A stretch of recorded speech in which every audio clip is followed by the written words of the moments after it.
Regular listeners will know that we often focus on in the Premier League on the Big Six and so on, and for obvious reasons. But I think we need to talk a little more about Newcastle because when the takeover happened, obviously there's so much focus on the human rights concerned and stupid nonsense with people pretending that the Public Investment Fund is not the sovereign fund of Saudi Arabia, but whatever. I don't want to go down that route. But what was interesting to me is immediately people thought, oh, rich guy, they've got so much money, they're going to go and they're going to spend and spend and spend. And he hasn't done that. He's gone as a club. Yeah.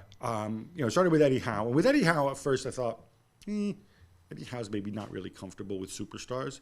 But then it seems to be continuing with Ashworth, where what they're doing is they're bringing in players who are going to make them better. It seems to be a much more gradual, I think also a more sustainable thing. Because what's very different, and I've said this before between the Abu Dhabi approach and the Public Investment Fund approach. The Abu Dhabi approach is, all right, we're going to be a big advert for Abu Dhabi, right? So when we do that, this is almost like a marketing expense for us because we're going to promote Abu Dhabi and whatever else. Public Investment Fund is slightly different. I think they need to show a return. They can't just lose hundreds of millions over the years as Manchester City did in the early years, and without some of those local sponsorships probably still would. What do you make of this approach? Because part of the risk, if you do this, you can improve gradually. Yeah.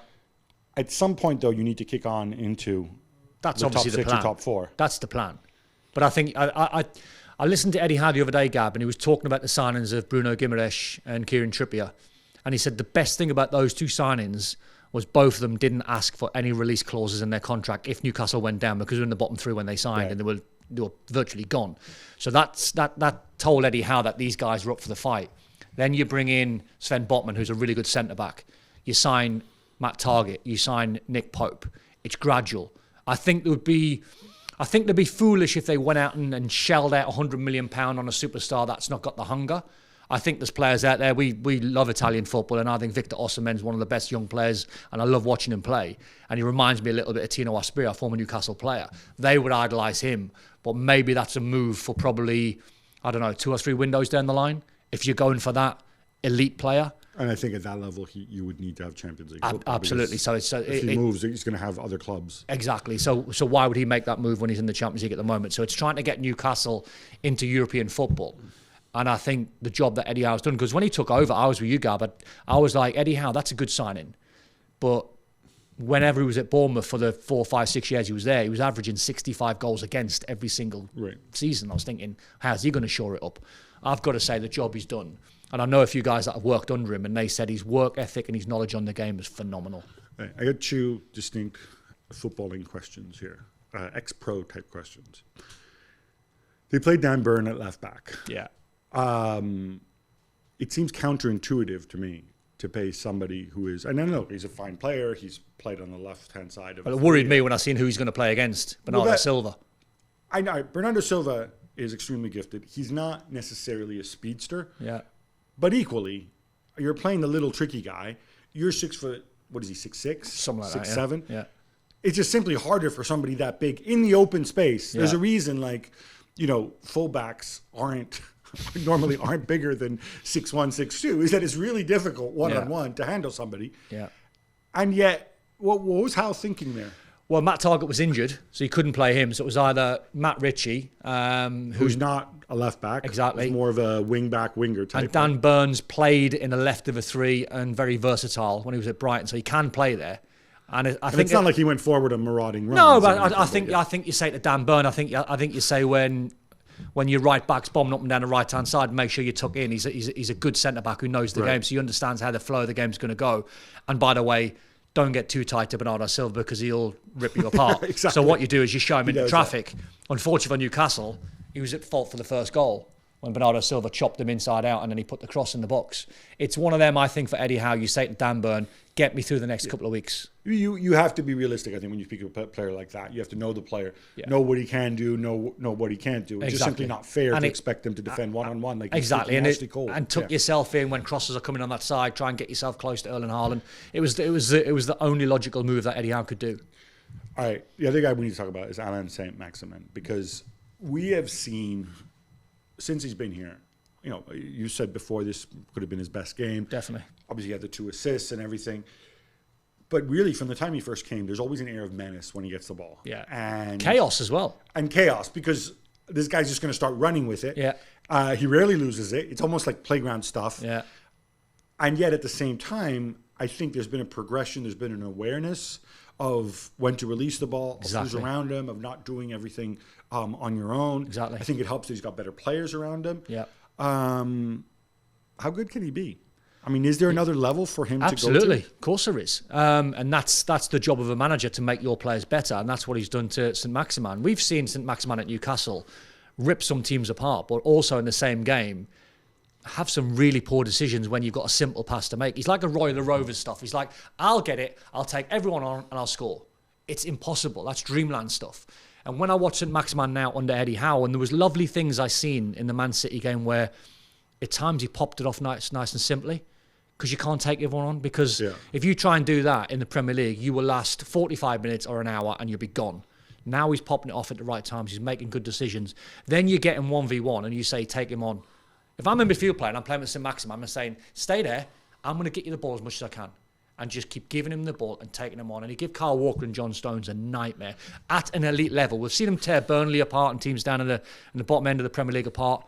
This was elite level and elite performers. He was sensational. All right, I'm going to ask you as a fan and as an analyst and as an ex-pro, what's Newcastle's ceiling? Because when I look at this, we mentioned some of the good players. When Callum Wilson's fit and healthy, I think he can be very good. Why didn't I look at that midfield?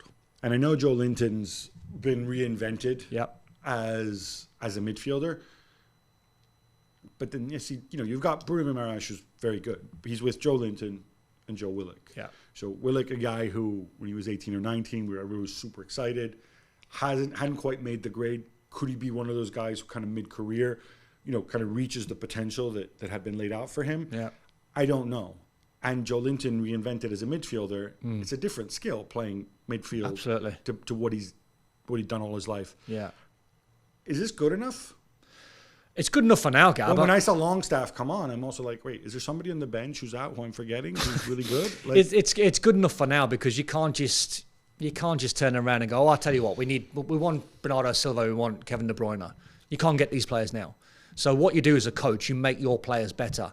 And when I heard Eddie Howe was going to turn Joe Linton into a central midfield player, I was like, there's not a chance. I've spent 17 years as a central midfield player or number 10. It's not happening. It's not going to work. And then you sit there and you watch it and you go, it's only worked. Like, that's the power and that's the charm and that's the quality of Eddie Howe. To turn that player who couldn't score off the left-hand side as a number 9 into a midfield player. It's unbelievable, Gab. So you sit here and watch Newcastle now and you go, actually, that three complement each other really well. You've got the physicality of Joe Linton. Joe Willock as box-to-box, gets in the box, scores goals, gets assists. You've got the brilliance of Guimaraes. I mean, I love him. He's a cult hero already. So you go, for now, it's good enough for where Newcastle want to try and be, which I think is top 10 in a good cup run, and there's better players to come. So that is, if they finish top 10 and they go on a cup run and seem to get better as a team, you're happy with that? All Newcastle fans are, Gab. Newcastle fans get painted of being unrealistic. That's not what Newcastle fans are about. They want hope. They've got owners in charge, a manager in charge, players that perform and care, and they want to know that every single week. Newcastle fans will tell you, Gab, they want to be known as an entertaining side, a hard-working side. You know what it's like up there. They pay their money, they want to watch good football, and you want to have the hope that you can beat anyone in the Premier League. And that told me yesterday that Newcastle will not challenge Man City and Liverpool and Chelsea's. Forget about it. Well, the way you're talking, they're not going to challenge top 4, United no either. Chance. Well, United, that's another story. I'm telling you now, Newcastle fans now would snap your hands off for 8th or 9th and go deep into a cup run. All right, Newcastle fans, we don't have to talk about you, but we did today. Do you agree? 8th or 9th and a good cup run. This would satisfy this particular Newcastle fan. How about you? Well, thank you very much for watching ESPN on YouTube. For more sports highlights and analysis, be sure to download the ESPN app. And for live streaming, premium content, and let's not forget as well, ESPN FC 7 days a week. Subscribe to ESPN Plus.